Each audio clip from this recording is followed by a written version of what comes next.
a scion of many worlds. "All right, what the hell is going on?" Emmanuel asks as he enters the observation area of the lab. His mother holds up a hand to forestall any further questions as she jots things down quickly and has numerous drones and a solid wall of scanning equipment observing a light aeromenta focusing on some kind of Kutha scepter. The sheer presence of the Axiom is familiar, very familiar. It's an active and focused variant of a healing coma, but there's another twist in there. Something very powerful and familiar. So, we might have our first successful use of other direction energies, Emmanuel asks, as he sees the scepter get worn down and eventually melt away in the Aeromenta's hands. "First test, complete," his mother says, and Emmanuel rubs at his chin. Once again, the energies from the energy state known as the other direction has produced astoundingly effective and astoundingly dangerous effects. The guiding scepter has been reduced to raw Kutha slag at low temperature, but the test subject is showing a complete reversal of all previous genetic damage and a lifetime of further degradation due to poor diet and occasional starvation. He taps at the door and walks in when his mother activates it to let him in. "You sensed it, didn't you?" "I did. The experiments with the other direction continue, I see," he says, and she nods, even as the newly restored Erumenta looks up at him in awe. He kneels down to be closer to her level and gently holds her face in his claw. "You've touched something very powerful, little one, something that is barely understood. Remember it well, for there is great potential within it. You do know that the cult surrounding you will only get more fervent because of this sort of thing, my son," Dr. Skidderway says, and he sighs. "I know, however, it's still important to know these things. This is a new field entirely. I can handle someone worshiping me, as annoying as that is. But people getting killed or allowed to die due to ignorance? No. Everyone I failed to save through my own incompetence or sloth is no less than murder. So if I have to spend half my time reminding people that I am a man and not a god, then I will," Emmanuel explains. "Still, the effects of the other direction upon you. It's acting like a more lasting reinforcement, similar in effect to an Axiom enhancement, but the channeling is done and a great deal of reinforcement is still in effect. Yes, it's very interesting in that it does such immense harm to mechanical, electrical, and Axiom-based systems.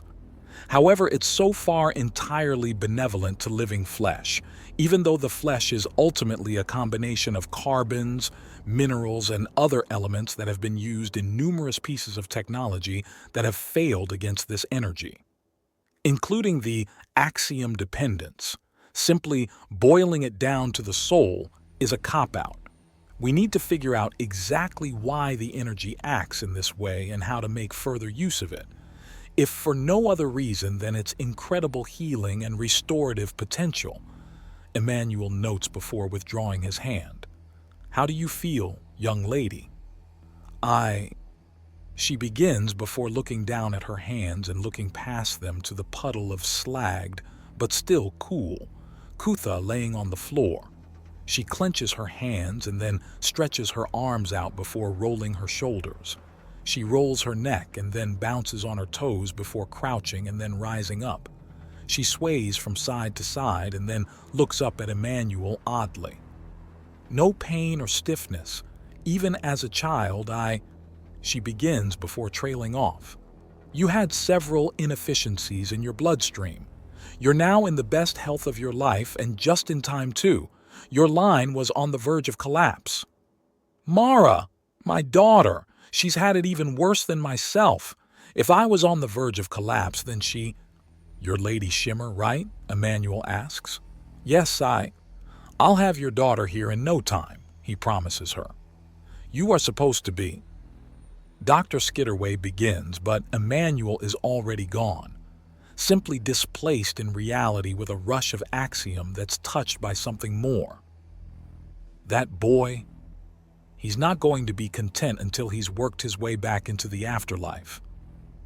So he really has returned from death? Clara asks in surprise. Everything seems sharper, clearer, and more itself. It was as if she had her eyes half closed and covered in gauze before finally opening them for the first time. Yes, and if he wouldn't call the bluff, I'd threaten to put him back there for making me worry, Dr. Skitterway says before pulling out a communicator. Hey, Mom, I'll be back in just a moment. Emmanuel, we are going to have a long talk about you ignoring your doctor-mandated recovery. I took a nap. I'm feeling much better. There's more to do. Your recovery period is several days, not several hours, Dr. Skitterway says, and Clara gets an idea. Excuse me, she says, stepping up. She then speaks louder and towards the device. But if you're going to be going to my home regardless, there is a book there. A record book with the name Edwina Shimmer embossed along the bottom, rather large and currently in a hidden room that branches off from my main office. If you're doing all this, could you please bring that to me? Certainly, Emmanuel states, and then there's a twisting sensation, and suddenly there is a gigantic shimmering white Urthani in the room with them. Her Mara rushes out of his arms and into her embrace, and he holds out the record. That was too fast, Clara notes, and he shrugs. Your guards may be a little confused, but it was easy enough. I can see around corners and through the smallest of gaps with these antennae. Your hidden room was not hidden to my sight. Mother, what's going on? Who are these people? One moment I was simply heading towards your office, and the next there was a blur of white, and then I was here in the arms of a giant Urthani, Mara exclaims in fear. The young girl has been taught how to use her words well, but she has yet to even flower into womanhood and is very, very afraid. It's fine. You're going to be fine, Clara assures her before shooting Emmanuel as harsh a look as she can. He holds up his hands as if in surrender, then lowers them again to once again hold out the record to her. She pulls it from his grip with a glare. Thank you. Less gritted teeth and I might believe that, he says, and then smiles beneath his fur as her glare shifts. So it seems I have to act like a massive dunce in order to avoid people worshipping me. I don't recommend that method. Now out of the lab before I find something to tranquilize you with to force you to rest properly. Proper exercise and entertainment are important parts of resting. Emmanuel protests, and his mother's response is to skitter past Clara and Mara and starts to physically push Emmanuel out of the chambers. There's a scraping sound as his claws skid against the floor, and she closes the door pointedly. Anyways, back to things. Young lady, your mother has just undergone a healing effect that has her feeling better than she ever has. If you want, and with your mother's permission, I can have you undergo the same thing. But the healing destroyed the scepter, Clara notes. I am a scientist. It's just good sense for me to have as many spares of an experimental tool as possible. The entire point of a test is seeing how much you can get it to do and how many ways you can break it. Dr. Skitterway assures her as she goes to a nearby cabinet and retrieves another Kutha scepter. Now, your mother underwent a great deal of scanning, so I would understand in just what way she was sick and hurt. I will need to do that for you as well. Of course, as a child, I need not only your permission, young lady, but your mother's as well. If you can promise me that it won't hurt my Mara, then I am fine with it, Clara states, and Dr. Skitterway nods. From one mother to another, I will do my utmost to ensure the safety and happiness of your daughter while she is in my care. Dr. Skitterway assures her. Mom, what's the spider lady talking about? Since when are there spider ladies? Emmanuel sits on top of the moving ship and lays back while looking upwards. That worked. A moment of just acting like an idiot, and whatever spell his abilities and reputation had over Lady Shimmer had been broken. It wasn't ideal, but it had worked. Now he just needed to find a better way for it to work, because being a dickhead is a way to build resentment. Dispelling illusions around him was just a side effect. He needed something far better. He can sense the distinct pull of Axiom, tinged ever so slightly with the energies of the other direction, and Emmanuel runs the hard tip of his proboscis over his teeth to produce a clicking sound. Then he considers things a bit more. He had tried to transfer the knowledge, but there was something about the other direction that refused to let the knowledge be shared, likely something to do with the fact that time is just a vocabulary word there. Everyone that tries to obtain the information without reaching out to touch it themselves simply gets a headache and then completely fail to recall anything. People who have touched the other direction, who try and learn something that they haven't experienced from the other direction, get an even worse headache that lasts at least twice as long before that information is also lost. Which of course raises so many questions. Is it because what he experienced in the other direction is so fundamentally different from the other experiences he shared? Is it because something is protecting the information?